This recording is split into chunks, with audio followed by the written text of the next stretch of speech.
Iran पर हमले के दौरान अमेरिका का B-2 बॉम्बर हुआ लापता। क्या ईरानी एयर डिफेंस सिस्टम ने मार गिराया या फिर कोई और राज? अगली खबर में आपको बताएंगे। इजराइल के प्रधानमंत्री बेंजामिन नेतन्याहू के बेटे याइर बोले, जान का खतरा था इसलिए अमेरिका चला गया।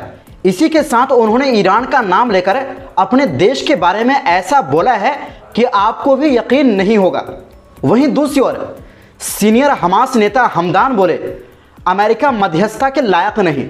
नेतन्याहू पूरी दुनिया को फिलिस्तीनी खून से कर रहा ब्लैकमेल। इसी के साथ इजरायली अफसरों का कबूलनामा, गलत गोलीबारी से दर्जनों फिलिस्तीनियों की मौत, सेना ने खुद मानी गलती। तो बिना समय गंवाए खबरों की शुरुआत करते हैं और बिल्कुल आसान अल्फाज में। दोस्तों, अमेरिका ने ईरान पर बंकर बस्टर बम से हमला किया था। इस मिशन को ऑपरेशन मिडनाइट हैमर नाम दिया गया था। अब एक रिपोर्ट में दावा है कि इसी मिशन के दौरान अमेरिका का एक बॉम्बर लापता हो गया था, जिसकी जानकारी अलग अलग मीडिया हाउस ने दी है, जैसे कि आप देख सकते हैं।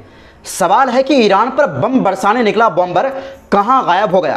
क्या ईरान एयर डिफेंस सिस्टम से एक बॉम्बर को गिराने में कामयाब हो गया और अब इसलिए बार बार अमेरिका को चुनौती दे रहा है और परमाणु कार्यक्रम को आगे बढ़ाने का ऐलान कर रहा है?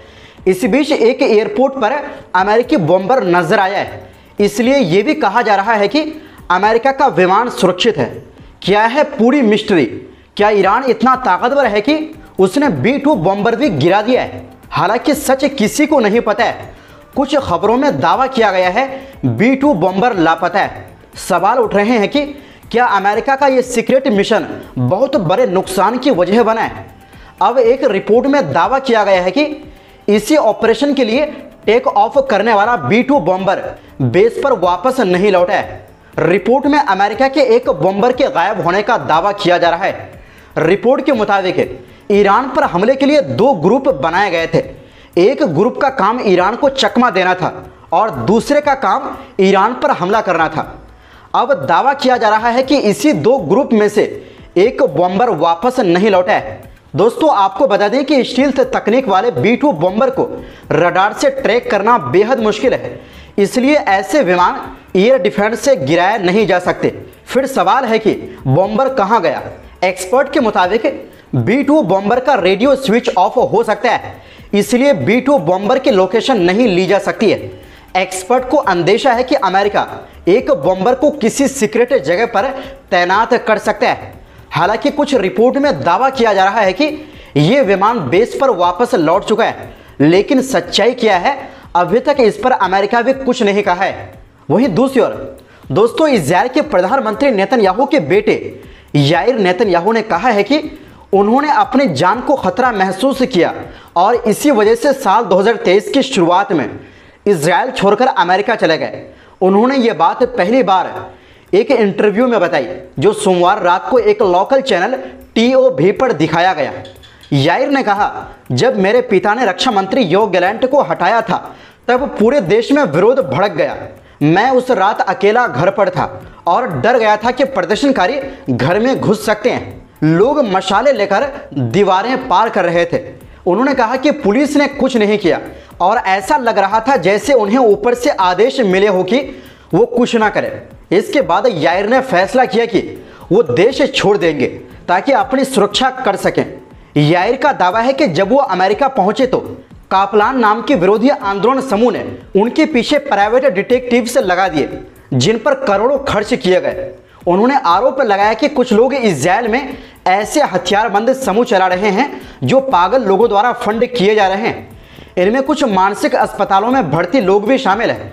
ये सब विरोध के नाम पर आतंक फैलाकर किसी की जिंदगी नर्क बना देना चाहते हैं। यही नहीं, आप ये सुनकर हैरान हो जाएंगे, याइर ने इजराइल की तुलना ईरान से की और कहा कि जैसे ईरान में चुनाव होते हैं लेकिन असली सत्ता गैर चुने हुए मौलवियों के पास होती है, वैसे ही इजराइल में भी सुप्रीम कोर्ट बहुत ताकतवर है और जनता से नहीं चुनी जाती। उनका कहना है इस वक्त इजराइल सच में लोकतंत्र नहीं है। मतलब ये ऐसे समय में ये बात कह रहा है जब खुद इनके पिता इजराइल के प्रधानमंत्री है। आपको बता दें कि जनवरी से लेकर 7 अक्टूबर 2023 तक इजराइल में बड़े पैमाने पर विरोध प्रदर्शन हुए थे। पहले ये विरोध सरकारी अदालतों की ताकत कम करने की कोशिशों को लेकर थे और बाद में प्रदर्शन गाजा में बंदी बनाए गए इजरायली लोगों की रिहाई की मांग को लेकर शुरू हुए। नेतन्याहू की सरकार चाहती है कि सुप्रीम कोर्ट की ताकत को सीमित किया जाए ताकि वो सरकार या संसद के फैसलों में दखल ना दे सके। इजरायली संसद यानी क्नेसेट पर इस वक्त राइट विंग यानी दक्षिणपंथी दलों का कब्जा है। वहीं दूसरी ओर दोस्तों, हमास के सीनियर लीडर उसामा हमदान ने सोमवार को कहा कि बीते 4 हफ्तों में इजरायल की ओर से किसी भी बातचीत में कोई प्रगति नहीं हुई और अमेरिका ने भी अब तक कोई साफ रुख नहीं अपनाया है कि वो इजरायली प्रधानमंत्री नेतन्याहू की सीज फायर खारिज करने की हरकत की निंदा करे। मिडिल ईस्ट मॉनिटर की खबर के मुताबिक हमदान ने मीडिया से बात करते हुए कहा कि नेतन्याहू जानबूझकर ईरान के साथ बढ़ते तनाव का इस्तेमाल कर रहे हैं ताकि वो देश में जल्दी चुनाव करवा सकें और सत्ता में बने रहें। उन्होंने कहा कि नेतन्याहू की यह हरकत राजनीतिक ब्लैकमेलिंग है और इसका खामियाजा फिलिस्तीनी जनता को जान देकर भुगतना पड़ रहा है। हमदान ने दोहराया कि हमास अभी भी बातचीत और समझौते के लिए तैयार है जिससे हमला रोका जा सके और बॉर्डर क्रॉसिंग फिर से खोले जा सके।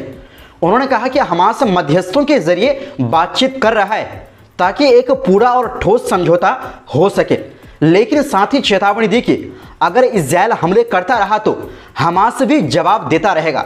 उन्होंने बताया कि हमास ने एक पूरा प्रस्ताव दिया है जिसमें इंसाफ और इंसानियत के आधार पर समझौता किया जा सकता है। उनका कहना है कि फिलिस्तीनी लोगों को एक आज़ाद और पूरी तरह संप्रभु देश का हक है। आखिर में हमदान ने कहा कि अमेरिका अब भी एक ईमानदार मध्यस्थ की भूमिका निभाने की हालत में नहीं है।